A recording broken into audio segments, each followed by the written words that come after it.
Israel को anti ship missile से attack का वीडियो जारी करना पड़ा। सीरिया के जंगी जहाज कैसे पोर्ट पर ही डुबो दिए गए, ये साबित करना पड़ा। इजराइल को F-15 फाइटर जेट से हमलों के वीडियो भी दिखाने पड़े। 2 दिन में कैसे सीरिया की सेना को मिट्टी में मिला दिया, वो धमाके वायरल कर दिए गए। आखिर नेतन्याहू का इरादा क्या है?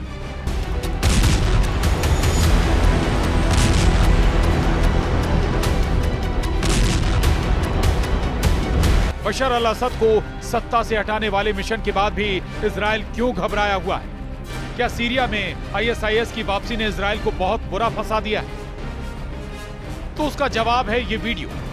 सीरिया के लताकिया का ये वीडियो वायरल। एक पिकअप ट्रक पर ISIS के आतंकी अपने झंडे के साथ भीड़ में परेड कर रहे हैं। मैसेज बहुत साफ है, सीरिया में फिर से ISIS का कब्जा हो चुका है। अबू बकर अल बगदादी के बाद अब अबू मोहम्मद अल जुलानी ने बगदादी पार्ट 2 वाला राज कायम कर लिया। आप इसे ISIS 2.0 कह सकते हैं, जिन्हें विद्रोही और बागी बताकर तुर्की, अमेरिका और इजराइल ने मदद पहुंचाई। अब उसी जुलानी का आतंकी गुट हयात तहरीर अल शाम ने नए ब्रांड के साथ सीरिया में ISIS की हुकूमत तैयार कर दी।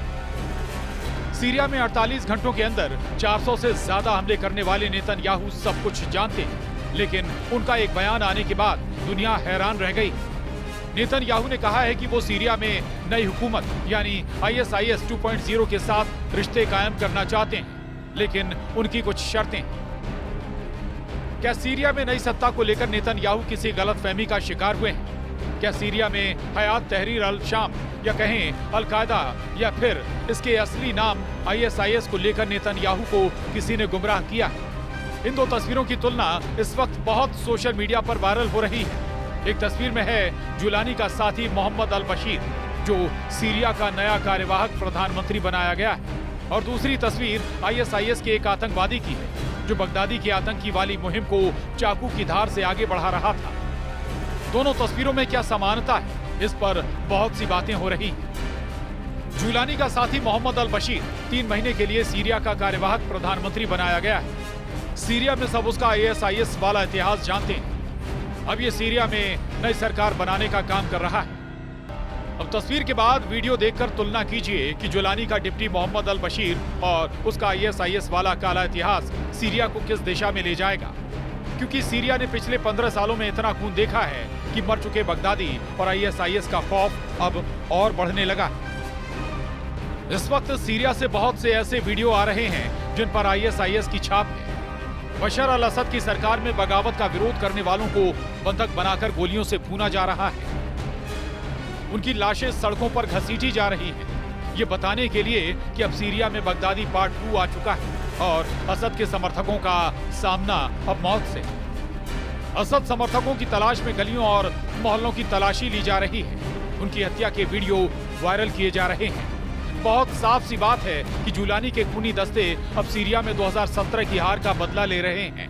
यही वजह है कि अबू बकर अल बगदादी के बाद अब अबू मोहम्मद अल जुलानी की जीत को बगदादी पार्ट 2 वाला बताया जा रहा है, या कहें कि बगदादी 2.0 वर्जन सीरिया में तैयार हो चुका है। लेकिन इस बीच जो खबरें आ रही हैं, उनसे लग रहा है कि सीरिया का मास्टरमाइंड तुर्की है। इसकी वजह पहले आपको बता देते हैं। सिर्फ 10 दिन में इस्लामी चरमपंथी संगठन हयात तहरीर अल शाम यानी HTS ने सीरिया पर कब्जा कर लिया। सिर्फ 10 घंटे के अंदर सीरिया में रूस और ईरान की सेना को भागना पड़ा और पुतिन और खामनेई को पहली बार सीधी हार का सामना सीरिया में करना पड़ा।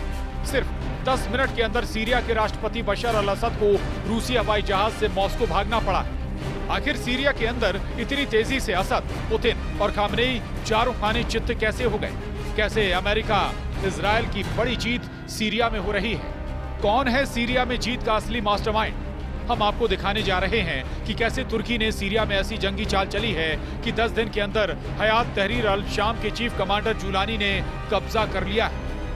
कुछ रिपोर्ट्स में दावा किया गया है कि तुर्की ने HTS को इतना ताकतवर बना दिया है जिसकी वजह से उसने आसानी से सीरिया पर कब्जा कर लिया है। लेकिन अब सवाल उठता है कि सीरिया में 54 साल से शासन करने वाले असद परिवार के तख्ता पलट से तुर्की क्या फायदा उठाने जा रहा है? सीरिया को इस वक्त 2 तरह से रौंदा जा रहा है। इस्लामी चरमपंथी संगठन HTS के chief commander Abu Mohammed al Julani Syria को लूटने और कब्जा करने में जुटे। HTS chief commander Abu Mohammed al Julani के बारे में समझ लीजिए, ये वो कमांडर है जो कभी अल-कायदा से सीधे जुड़ा हुआ था, लेकिन बाद में इसकी विचारधारा ISIS के चीफ बगदादी जैसी हो गई और इस वक्त कमांडर जुलानी तुर्की का मोहरा बनकर सीरिया में इस्लामिक सरकार बनाने की कोशिश में जुट गया। हैरानी की बात तो यह है कि अमेरिका कमांडर जुलानी को आतंकवादी मानता है और उसके सिर पर अमेरिका ने $1 करोड़ का इनाम रखा हुआ है, लेकिन उसके बावजूद इस वक्त अमेरिका इस्लामी चरमपंथी हयात तहरीर अल शाम यानी HTS और कमांडर की खुलकर जंग के मैदान में मदद कर रहा है। जबकि कमांडर जुलानी को मोहरे की तरह इस्तेमाल करने वाला तुर्की कमांडर जुलानी को ईरान और रूस के खिलाफ इस्तेमाल कर रहा है। तुर्की नेटो का वो देश है जिसमें अमेरिका शामिल है। यही वजह है कि अमेरिका भी तुर्की के हर कदम पर साथ दे रहा है। इस चक्रव्यूह को रूस के राष्ट्रपति पुतिन और ईरान के सुप्रीम लीडर अली खामनेई अच्छी तरह से समझ चुके हैं। इसीलिए खामनेई 10 घंटे पहले टीवी पर आकर ऐलान कर चुके हैं कि सीरिया में हुए तख्ता पलट के पीछे अमेरिका और इजराइल का हाथ है, जिसमें तुर्की पर्दे के पीछे से मदद कर रहा है। राष्ट्रपति पुतिन सीरिया में मौजूद रूसी नौसेना और वायुसेना अड्डों को खाली करा चुके हैं। ये रूस की सीरिया में बड़ी हार मानी जा रही है। सीरिया के टाटस में मौजूद रूस के नेवल बेस में मौजूद रूसी पनडुब्बियां युद्धपोत रूस ने सुरक्षित स्थान पर भेज दिए हैं। इसी तरह से सीरिया के खमीमी में रूसी एयर बेस पर मौजूद रूस ने लड़ाकू विमानों, मिसाइलों, ड्रोन और एयर डिफेंस सिस्टम को सुरक्षित स्थान पर भेज दिया है। रूस को लगता है कि इस्लामी चरमपंथी संगठन HTS के लड़ाके सीरिया में मौजूद रूसी सैन्य अड्डों पर हमला करके हथियारों पर कब्जा कर सकते हैं। इसी डर से पुतिन ने ये बड़ा कदम उठाया है। वहीं दूसरी तरफ ईरान ने भी अपनी सेना और टॉप कमांडरों को भारी हथियारों के साथ तख्तापलट होने के तुरंत वापस बुला लिया। यहाँ तक कि ईरान के समर्थन प्राप्त हिजबुल्लाह ने भी सीरिया में कुछ क्षेत्रों से अपने लड़ाकों को वापस बुला लिया है। हालात रूस और ईरान के हाथों से निकल गए।